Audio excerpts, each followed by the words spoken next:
Between Life and Death by Jaclyn. Chapter 47.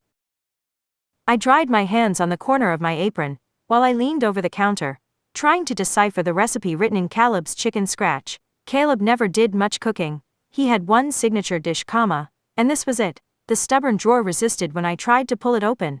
Something was lodged inside, keeping it closed. I wedged my hand in, the top of the drawer biting against my wrist. I pushed down the wooden spatula inside, and the drawer opened. I plucked out a knife, and shoved the drawer shut with the side of my hip.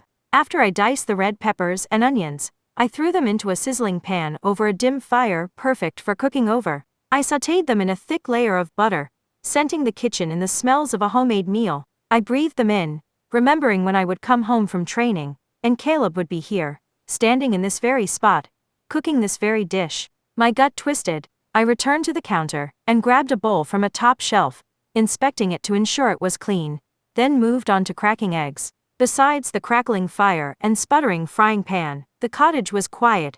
Ezra's door still closed, despite it being around noon. Vaughn had left shortly after we returned to the cottage. Wherever he shadow walked to, he didn't bother to say. When he was coming back, he also didn't bother to say. My fingers drifted to my neck, floating over the now healed spot. As soon as I touched it, a droplet of a shiver grew in intensity, rippling throughout my body. I clutched the counter to steady myself, my eyes going wide. What was that?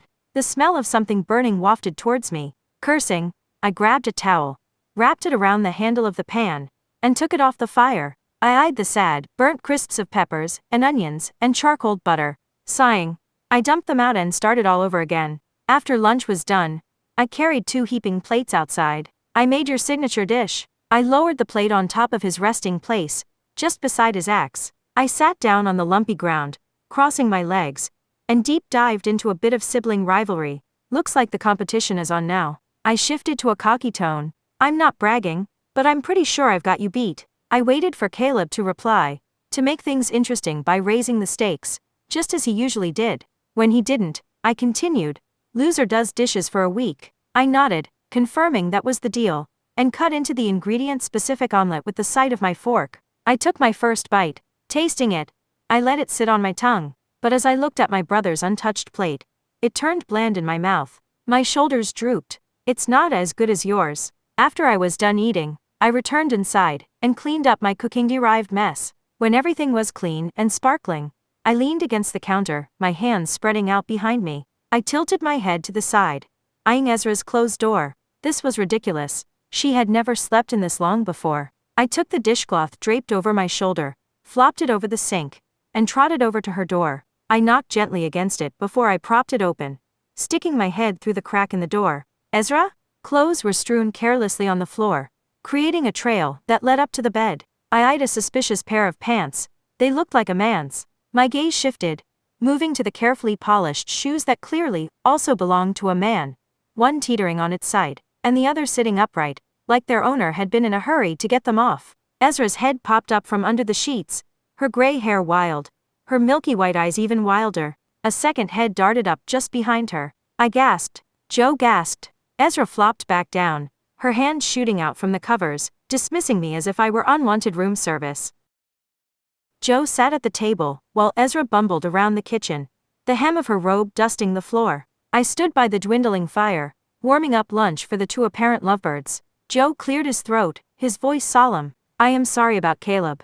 My breath caught, hooked in the back of my throat. It was strange hearing those words strung together. Thank you, Joe, I squeezed out, eyes locked on a dark knot in the floorboards, staring at nothing. The cottage fell silent. Eureka! Ezra suddenly cried out. Joe and I both jumped, our heads swiveling towards her. She cradled a mason jar, filled with gods only knew what, against her cheek. She shuffled towards the table, and then motioned for me to come sit down. I took the sizzling cast iron pan off the fire, dished up 2 plates, and served them. As soon as I set it down in front of Ezra, she shoved it to the side with the back of her hand. I debated pushing it back in front of her, just to mess with her, but decided not to, in case she shoved it onto the floor next. Come, child, sit down, and let me show you, she said, petting the side of the jar as if it were a spoiled house cat. I plopped into the wooden chair, watching skeptically as her wiry fingers began to unscrew the lid. When she opened it up, on reflex, I paused my breath and leaned back,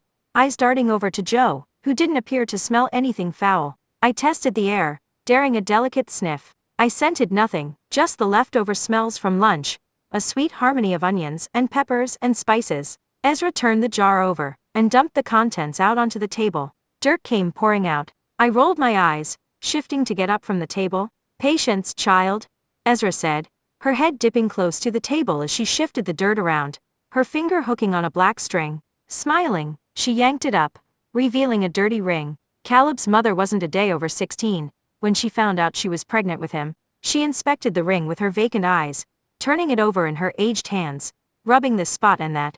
She was the daughter of a noble house, and as you know, a child born out of wedlock, well, it would ruin her and her family name. Not wanting to face condemnation from the community, her mother sent her to see me for a tonic to end the pregnancy, but when I pressed my hand to her stomach, I felt the fate of the child being knitted beneath. I told her I could not make the tonic. Ezra shook her head as if she were saying no once again. The poor thing sobbed. You see, she was afraid of what her father would do when she told him. Afraid no man would marry her because she was soiled goods. Ezra chuckled. Those were her own words, not mine. She tipped her head thoughtfully to the side, chuckling some more. What a strange notion. A woman? Soiled goods? A silly one indeed, Joe agreed as he worked on the last 2 bites of his food. I blinked, watching him and then Ezra, noting how comfortable they were with one another. I wondered how long Joe had been sneaking into Ezra's room. Decided maybe I didn't want to know. So then, what happened to Caleb's mom? I asked, wanting to hear more. I agreed to help her, to raise Caleb as my own.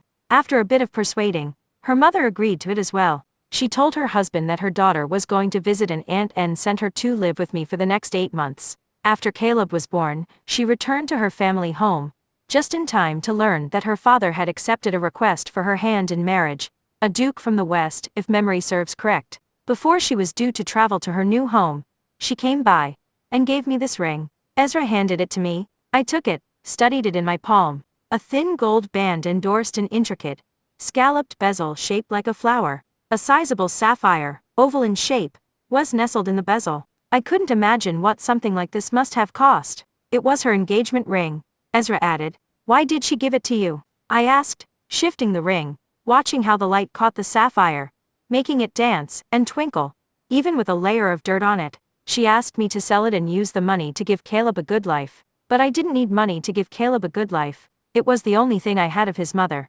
So I decided to keep it. I had hoped to give it to him when he found love. She tapped her chin. I'm giving it to you now, to keep for him. I bit my bottom lip, staring down at the ring. It suddenly felt a lot heavier. Why didn't you ever tell Caleb the truth about his mom? I intended to tell him on the day I gave him the ring, Ezra said.